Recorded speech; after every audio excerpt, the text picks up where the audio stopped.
धार पाऊस सुरू आहे.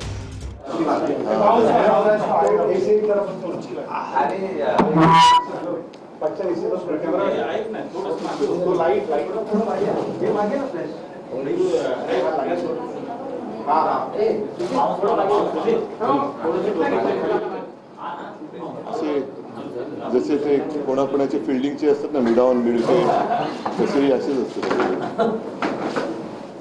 तयारी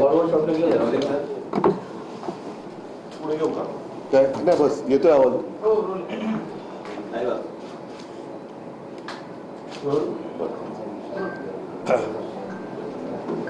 परवा मी माझ्यासोबत संजय राऊत, अंबादास आणि सगळे ते खैरे साहेब होते, सगळेच होते. ओमदादा, ओमराजे होते, कैलास होते, आमचे प्रवीण स्वामी होते. साधारणतः तसं पाहिलं तर सगळे शिवसेनेचे जिल्हा प्रमुख कार्यकर्ते, पदाधिकारी यांच्यासह मी एक दिवसाचा मराठवाड्याचा एक मी दौरा नाही म्हणणार, पण मराठवाड्याची भेट घेतली, शेतकऱ्यांची भेट घेतली.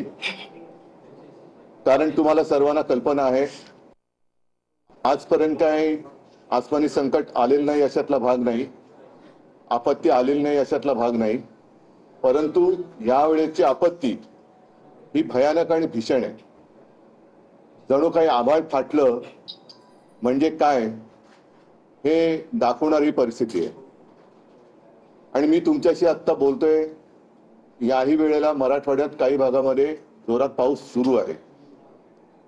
या पावसाने हातातोंडाशी आलेला शेतकऱ्याचा घास, आता हा केवळ शेतकऱ्याचा घास नाही तर आपल्या सगळ्यांचा घास हा अतिवृष्टीने हिरावून घेतलेला आहे.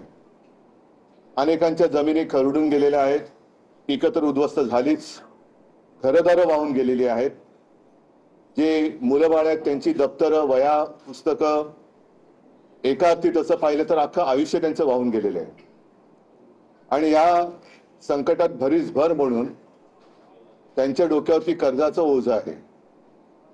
आपल्याला आठवत असेल, आता साधारणतः 1 वर्ष होत आलं किंवा होईल, महाराष्ट्राच्या विधानसभा निवडणुका होत होत्या. तेव्हाही शेतकऱ्यांमध्ये एक असंतोष होता. तो असंतोष एवढ्यासाठी होता की त्यांच्या हातामध्ये पीक होतं, सोयाबीन वगैरे पीक होतं, कापूस होता.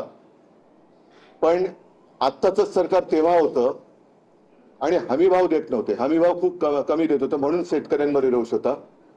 दुर्दैवाने आता असं झालेलं आहे की होत्याचं नव्हतं झालं. पीक जे हाताशी आलं होतं ते पूर्ण उद्ध्वस्त झालेलं आहे. म्हणजे आम्ही गेलो तो दुसरा तिसरा दिवस असेल, त्याच वेळेला ती पिकं जी काही उद्ध्वस्त झाली होती ती सडली होती, त्याचा वास येत होता. शेतामध्ये शेत जमीन जी आहे त्याच्यामध्ये ढोपरभर चिखल आणि त्याच्यावरती पाणी होतं. शेतकरी धाय मोकलून रडत होते. आणि एकूण सगळे चित्र पाहिल्यानंतर साहजिकच आहे, शेतकऱ्यांनी मी गेल्यानंतर आपुलकीने माझ्याशी बोलले, हक्काने माझ्याशी बोलले. आणि तुम्ही जशी आमची कर्जमाफी केली तशी आता कर्जमाफी या सरकारला करायला भाग पडा, हे ते आवर्जून आणि असे आक्रोश करून सांगत होते. आता हीच खरी वेळ आहे की या शेतकऱ्याला या कर्जाच्या डोंगरातून आणि या संकटातून बाहेर काढायला पाहिजे.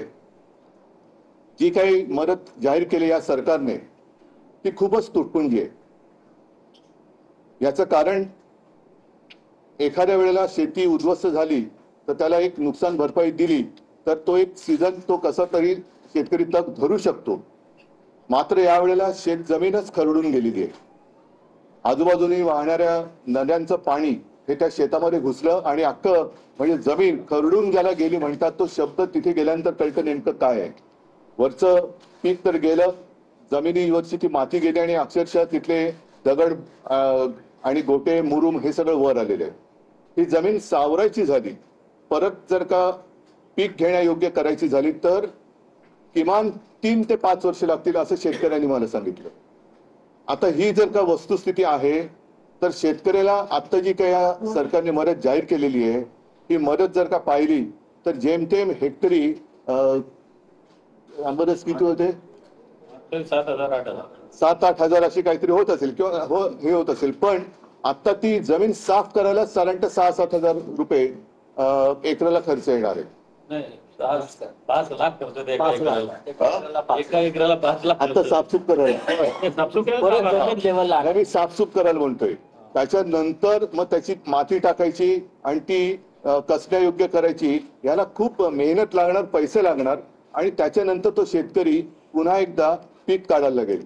पण 2-3 वर्षही याच्यात जात असल्यानंतर आता जे शेतकऱ्याच्या डोक्यावरती कर्ज आहे तो शेतकरी कर्ज फेडणार कसा? ज्या विद्यार्थ्यांची, ज्या मुलाबाळांची पुस्तकं, वह्या वाहून गेलेली आहेत, म्हणजे शेतकऱ्यांनी, कोणत्याही शेतकऱ्यांनी स्वतःच्या मुलाला शाळेत सोडायला इलेक्ट्रॉनिक व्हेकल घेतलं असं माझ्या वाचनात आलेलं नाही. तो इलेक्ट्रॉनिक व्हेकल तो सोडा. त्यांच्या मुलाची जी काही वह्या पुस्तकं वाहून गेलेली आहेत ती पुस्तकं सुद्धा कशी घ्यायची या चिंतेमध्ये आहे.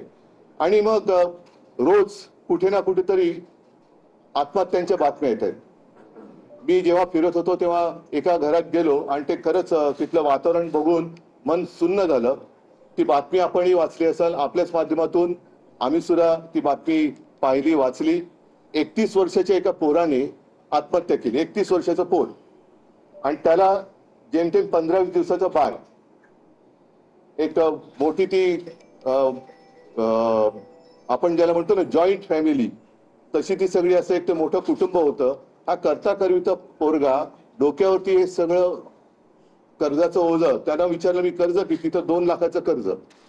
आता ही जी काही त्यांची थट्टा चाललेली आहे, भले मुख्यमंत्र्यांनी जाहीर केला असेल, पण माझ्याकडे कागद आहे की गेल्या 2-3 वर्षातली जवळपास 14,000 कोटी रुपयाची जाहीर केलेली मदत अजूनही शेतकऱ्यापर्यंत पोहोचलेली नाही, अजूनही पोहोचलेली नाहीये.